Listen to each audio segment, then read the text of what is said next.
Sunday, November the 11th, marks 100 years since the end of the First World War.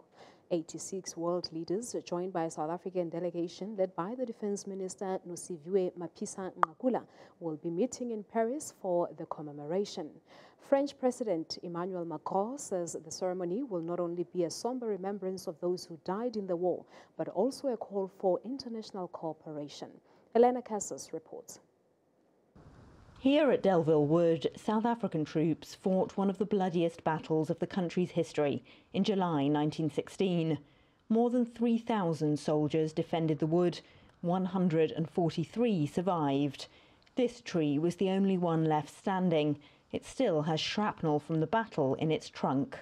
It is very important that these memorials and the commemorations themselves to ensure that it does not happen again and their death was not in vain. So we have this a moral obligation to commemorate these soldiers for their ultimate sacrifice in the defense of freedom.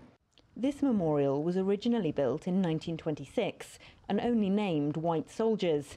It's been redeveloped since South Africa's transition to democracy to reflect the role of the 21,000 black South African troops who fought on French battlefields.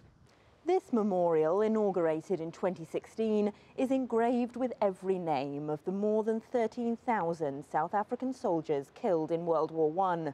Organised alphabetically without race or regiment, it gives South Africa's war dead an equality they didn't have in life. Delville Wood attracts many South African visitors, some of whom are learning this history for the first time. It's very emotional. Standing in the same place and looking at the gravestones outside, you just get this feeling of such a big waste, in such a small time. If you think about it in today's standards, it's almost unthinkable that you have so many people die. On Sunday, a South African delegation will join 86 world leaders at Paris's Arc de Triomphe to commemorate those millions of war dead. Donald Trump and Vladimir Putin will be among them. French President Emmanuel Macron sees the ceremony partly as an explicit rebuke to those world leaders whose divisive rhetoric, he says, has left the world order more fragile than at any time since the 1930s. Macron says the commemoration aims to honour the dead and remind the world of the consequences of conflict.